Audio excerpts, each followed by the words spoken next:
Now, I want to read about this first person to you in verse 28, the first force of doubt that David encounters. And I want you to look for yourself in this passage and see how this relates to you and where you are today. It says, verse 28, when Eliab, David's oldest brother, little sibling rivalry going on. You're about to see how David's family is dysfunctional too, just like yours. When his oldest brother heard him speaking with the men, he burned with anger at him and asked, "Why have you come down here? And with whom did you leave those few sheep in the wilderness? You're not very responsible. I know how conceited you are, how wicked your heart is. You came down only to watch the battle."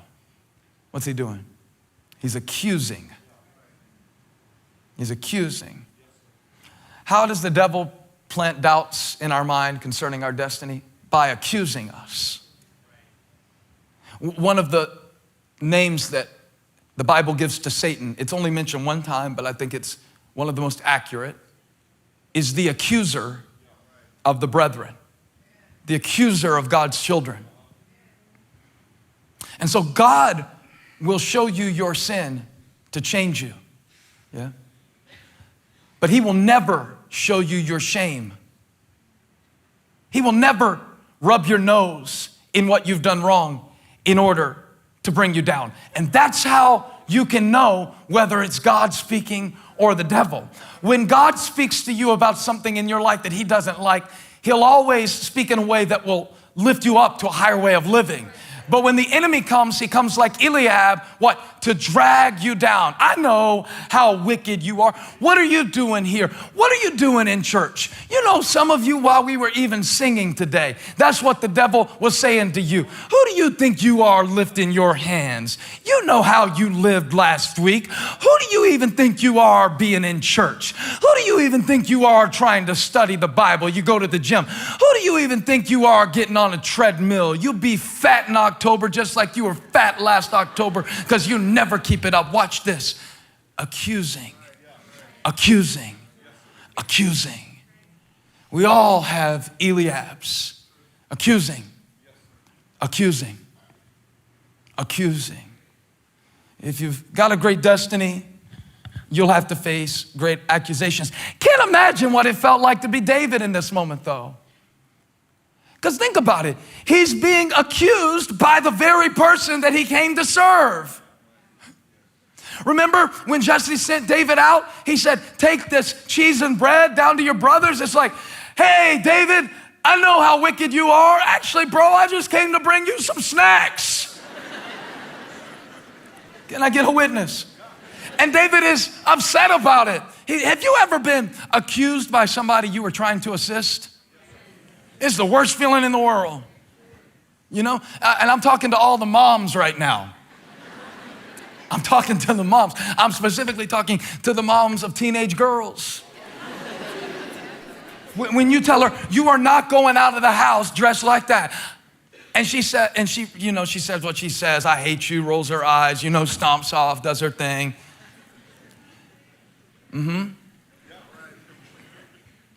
And that's where I just separated all the white women in the church from the black women. Because when I said she says, "I hate you," all the black women were like, "And then she dies." And the white women were like, all the time, all the time. Right? I know my audience. Now, and so David, watch his response. His response is awesome. This is what you gotta learn to do. This is what you gotta learn to do. Verse 29, he's frustrated about it. He's being accused. And he says this, verse 29, "Now what have I done?" Can't you hear the little brother and even how he's talking here? I can hear the teenager in him. "Now what have I done? Can I even speak?" And when I was reading this, it reminded me of my younger son, Graham. We have 3 kids. The youngest one's a girl, and then we have Graham, he's 6, and Elijah, he's 8. And Elijah is so sharp with his words. This boy, I don't know about his athletic ability yet, but his words, that boy, the way his mind works, he can beat me in an argument, and I'm good at arguing. And so what he does, he uses that against his little brother all the time. And poor Graham, it gets to him every time. He hasn't really learned what to do about this yet. I'm trying to help him because Graham will come in bragging about something, he's a little proud of an accomplishment or something, and he'll come in and say, Daddy, I did 10 pull-ups. And Elijah will say, they weren't real pull-ups. And then Graham, he'll get so defensive, and he says this every time, Elijah! How many times have we heard that? Elijah! Yes, they were real pull-ups. Elijah. Every time. So I've been teaching Graham. I'm working with him. I'm teaching him. Your brother is extremely good at arguing. And you might not want to try to beat him in an argument. What you might want to do instead is learn to get better at ignoring him than he is at arguing with you.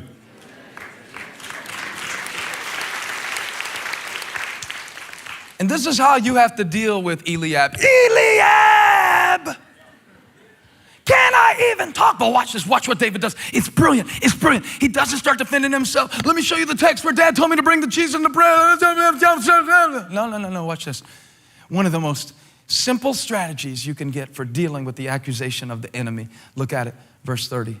He then turned away to someone else and brought up the same matter. Watch this. This is what you gotta do. This is what you gotta do. You gotta learn the turn. So the devil's real good at accusing you. And he'll use all kinds of stuff. It's not people accusing you you've got to worry about because they don't know the real dirt. It's not what people say about you. It's what you know about you that the devil will use against you to try to tell you you can't do it. And he'll plant these seeds of doubt in your mind. And he won't speak with the voice of God trying to help you get better and change you. When God shows you your sin, repent, change your mind. But when the devil accuses you, here's what I want you to learn to do. Just turn away. Just turn away. In your mind, turn away. Yeah, but you turn away. You suck, turn away. You're horrible person, turn away. I'm gonna teach you this in depth in the series Crash the Chatterbox, because that's what I wrote the whole book about. How do you hear that crap and turn away, turn away, turn your back on your neighbor real quick. Say, sometimes I gotta turn away, I gotta turn away, I gotta turn away. Just turn on.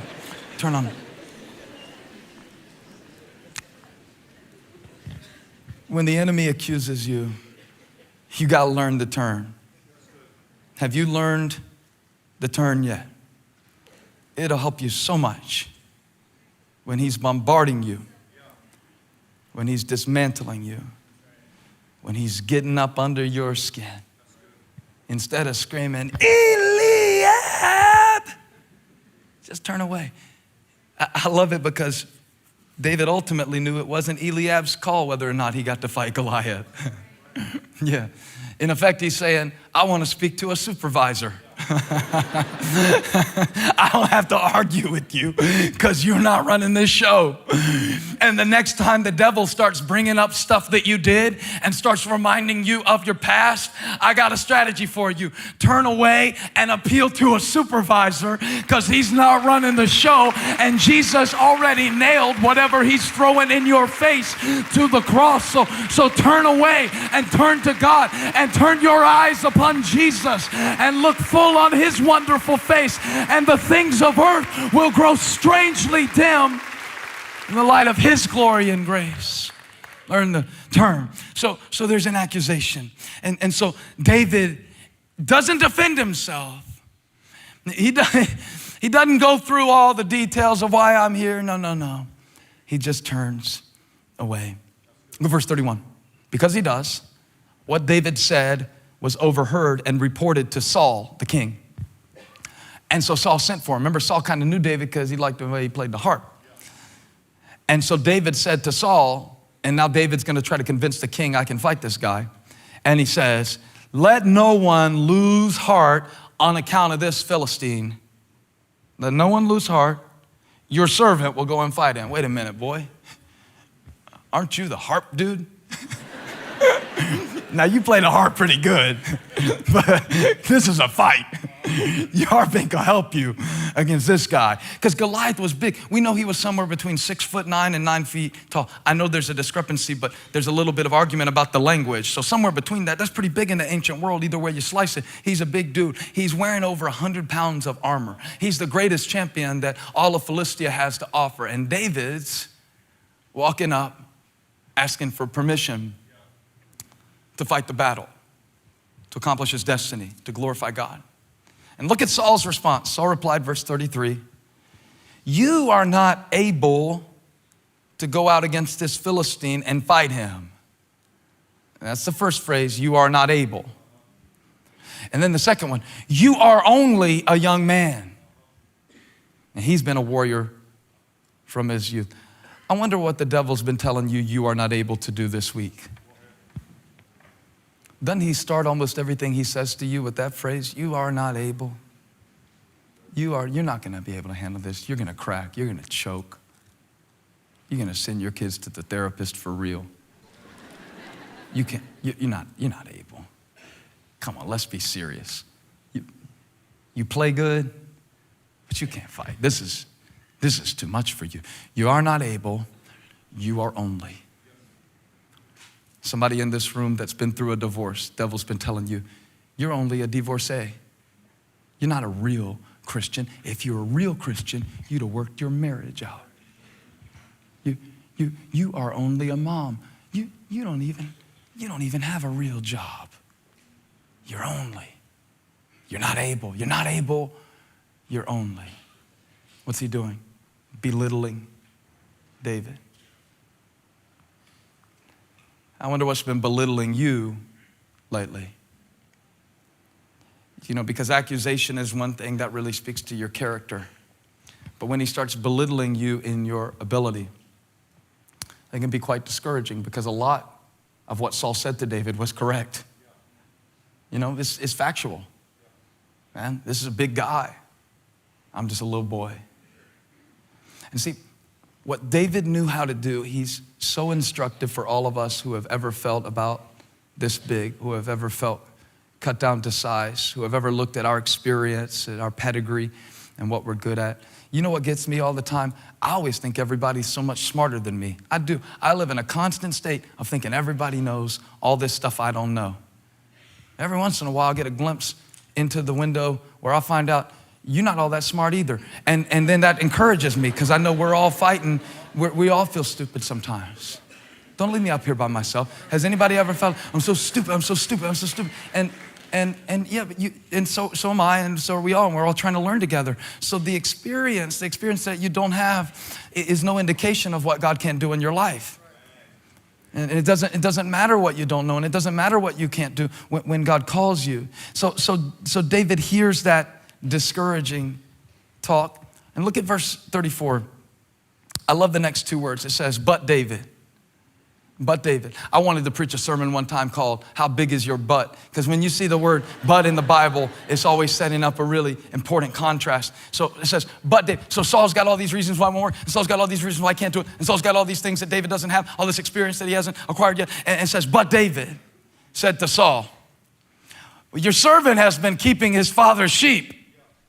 Oh, well, that really builds my confidence. So yeah, so you're totally ready for this. I've been keeping sheep. I could totally kill this giant. You see how ridiculous that is? Like, I'm great with computers. I could totally play in the Super Bowl. It's like, I don't think that was it. Your servant has been keeping his father's sheep, but watch this. Beneath the surface, I was training for this very moment. Because when a lion or bear came and carried off a sheep from the flock, let me tell you what I did, verse 35. I went after it. I went after it. Yeah, it was kind of scary, but I went after it. That's what I hope people say about me as a preacher. I want people to say, you know, he wasn't always the smartest and his jokes weren't always funny and sometimes he screamed a little too much and we had to wear earplugs to listen to him while he preached. But that boy went after it. That boy preached till he couldn't preach anymore. That boy left it all out there in the pulpit. He went after it. Sometimes I listen to some of the stuff I said 5 years ago preaching. I'm thinking, oh God, why'd you say that? But at least I was going after it. I might miss every once in a while, but at least I'm moving. I went after it. You got to go after it. Even if you miss it sometimes, you got to just go after it. He said, I went after it and I struck it and I rescued the sheep from its mouth. And when it turned on me, because sometimes the situation will get worse and sometimes stuff will turn on you and sometimes you'll be engaged in a battle and it'll bite you. But he said, when it turned on me, no problem. I seized it by his hair and struck it and killed it. Your servant has killed both the lion and the bear, and this uncircumcised Philistine will be like one of them, because he has defied the armies of the living God. So the same God who rescued me from the paw of the lion and the paw of the bear will rescue me from the hand of this Philistine. I'm trying to say, it doesn't matter how big your giant is, it matters how big your God is. And if you got a big God on the inside of you, magnify him and let your troubles seem minuscule.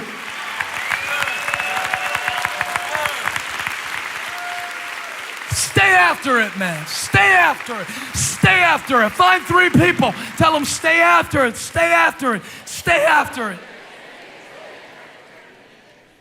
God brought you this far, and he won't leave you in this place. Wow, I love the Bible. I love this story. This thing preaches itself. Can you feel I'm excited? I'm so excited right now. I'm telling you right now, if you can't preach David and Goliath, and you're a preacher, you need to quit, man. You need to go sell something else, because this stuff will preach itself. Now look, Saul said to David, verse 37, the same guy who about 5 verses ago was saying you can't do it. Saul said to David, go. If it's like that, go.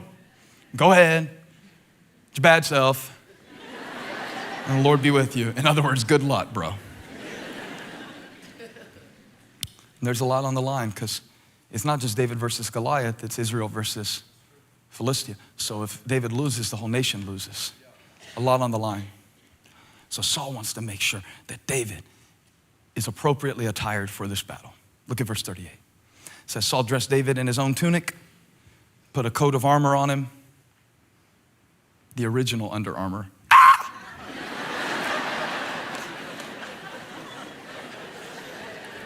And he put a bronze helmet on his head. David fastened on his sword over the tunic and tried walking around because he wasn't used to them. And he said, I cannot go in these because I'm not used to them. So he took them off. Touch your neighbor, say, take it off. Wait a minute. Sorry. I've used this many times to illustrate how you have to be yourself. And you can't wear the expectations of others, and you can't imitate what God has called other people to do and who he's called them to be. And so it's a great illustration. David strips down and he goes back to what he knows. Look at verse 40. It says, then he took his staff in his hand, chose 5 smooth stones, 5 secret weapons, 5 smooth stones. 5, for all of you Bible nerds, is the number of grace. He took 5 smooth stones from the stream and put them in the pouch of his shepherd's bag. And with his sling in his hand, now we got the sticks, now we got the stones. And he approached, there's that word, approached the Philistine. You know, I think it's important to realize why David approached the Philistine, because he was fighting for God. But it's equally important how he approached him, because not everybody that fights for God wins the battle. I always thought of the story of David and Goliath just like, you know, it was just a total miracle. And I don't know why, but for some reason in my mind as a little boy, I always thought that David had something that was closer to like a rubber band and a spitball. I didn't realize how sophisticated his weapon, his sling actually was. And just as a little boy, I kind of had that image locked in, you know, like he thumps Goliath with the spitball and God anoints the spitball with holy spit from heaven, or, you know, something, and he goes down. But I need to teach you something about David, because maybe you don't see it quite that extreme, but I think where we get this story wrong is we always see David as the underdog, but maybe he wasn't. And this is what I was telling you about week 1 that I read in that book by Malcolm Gladwell called David and Goliath. He takes the story from not a biblical point of view, but just a historical point of view. And he says, Was David really the underdog? See, because in ancient Israel in this time, in the valley of Elah, where they were fighting, there would have been 3 basic types of warriors. So there's cavalry, the people who ride on horses to fight. There's infantry. These are the people that fight with swords and with spears, with these short distance spears and swords. And then there's the artillery, which is the archers, but more importantly, the slingers. Now I need to tell you about the slingers, because David was a slinger, and these slingers were bad boys. They could actually get their sling going so fast once they would get it going that they would have that thing turning at, some historians say, up to 6 to 7 revolutions per second. So David didn't have no rubber band and a spitball. He had some real weaponry. He was a projectile warrior, or a slinger, if you prefer. We got Goliath, a big swordsman, big old guy, covered in 100 pounds of armor, facing off against a little boy with a sling. Swordsman versus slinger. And they're both approaching one another. Verse 41 says that while David was getting ready with his stones, meanwhile, the Philistine with his shield bearer in front of him. Interesting theory. Many people believe that the same condition that caused Goliath to be a giant also made him have a vision problem, and that's why he traveled with the shield bearer, because he couldn't see until he got at close range. So the very thing that made him scary to the Israelites, his size, made him ineffective and vulnerable because he couldn't see very well. That's going to be important in a moment. I know it sounds kind of trivial right now, but just hang on. It says that he kept coming closer to David. He kept coming closer to David. Verse 42. He looked David over and saw that he was little more than a boy. Here they are again, underestimating. Here they are again, belittling. Here they are again, provoking. That's the third thing the enemy will do. He'll provoke you. He'll accuse you, he'll belittle you, and he'll provoke you. Man, he's trying to draw David into a fight. And look at it. He sees that he's nothing more than a little boy. He's glowing with health and handsome, and he despised him. Verse 43, he said to David, "Am I a dog that you come at me with sticks and stones?" And the Philistine cursed David by his gods, "You son of a Bethlehem man named Jesse." That's what he said. And he's insulting David, and he's ready to fight David, and he's coming closer to David. And verse 44 is a key, because he says, "Come here and I'll give your flesh to the birds and wild animals." And you know Goliath is exactly right in verse 44. If David had come down to fight Goliath at close range, Goliath would have killed him on sight. Because Goliath was a swordsman. And so, if David fought the battle on Goliath's terms, he'd have no chance. Even if he fought it for the right reason. Even if he really loved God, you know you can really love God and still be losing in life because of your approach. You can really believe the Bible, but still not have success in your home because of your approach. You can really love God and still be broken in debt because of your approach. You can really love God and still struggle with all kinds of health issues related to lifestyle because of your approach. See, here's what David knew, and this is what we got to know. And y'all, this is what set me on fire from the inside, and I've been waiting for you to get together, and really the whole series was just a setup to get you to this moment to realize you are a slinger. You're a slinger. You and David have that in common. You're both anointed. You both have ability. You both have an attitude of passion, and you both have the same approach. You fight from the air. You have weapons that come from above. Come on, touch 3 people, tell them I'm a slinger. I'm a slinger. Make sure you don't substitute out the W for the L and that, or you mess the whole thing up. I'm a slinger. And here's Goliath trying to provoke David to fight on his level. But no, see, David knows who he is, and he knows what to do. And he has an approach that he will not compromise on. He's not fighting Goliath hand to hand. He's fighting him sling to sword. And a slinger will beat a swordsman as long as the slinger doesn't get too close. Here's what I'm trying to tell you about the enemy. He can't kill you if you don't get close. He can't kill you if you keep your distance. Here's what we're learning how to do today. We're going to keep our distance from our enemy and sling our stones until every Goliath falls down in our life. Oh, help me preach. So David backs up to the battle line. Here comes Goliath closing in. He looks bigger than the man of God. But no. Read the rest of the story. David said, verse 45 to the Philistine, you come against me with sword and spear and javelin, but I come against you in the name of the Lord Almighty, the God of the armies of Israel, whom you have defied. And this day, everybody say this day.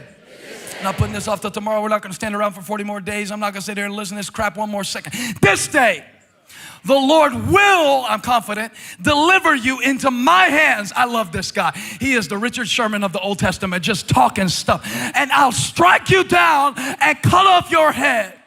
This very day, emphasize, I will give the carcasses of the Philistine army. I'm not just going to kill you. I'm going to kill your whole family. I'll kill the whole army, and I'll feed you to the birds and wild animals. Let me soften a little bit.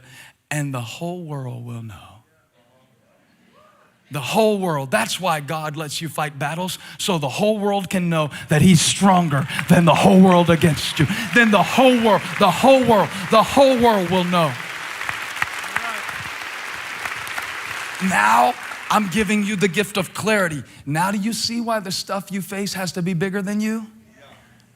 So the world will know that God is bigger than it. Then the world will know. Saul, I appreciate your daughter in marriage. That's great. But she ain't all that. She ain't worth risking my life for.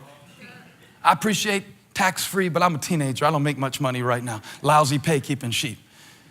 But here's what I do want. I want the whole world to know. And see, when you fight battles from this altitude with this approach for this reason, you're unbeatable. The whole world, this is my goal. The whole world will know that there is a God in Israel. All those gathered here will know that it is not by sword or spear that the Lord saves. For the battle is the Lord's, and he'll give all of you into our hands. And as the Philistine moved closer to attack him, David ran quickly toward the battle line to meet him. But he didn't come any closer. Why? He's a slinger. And you gotta learn how to draw battle lines against your doubt and say, I'm fighting you from here.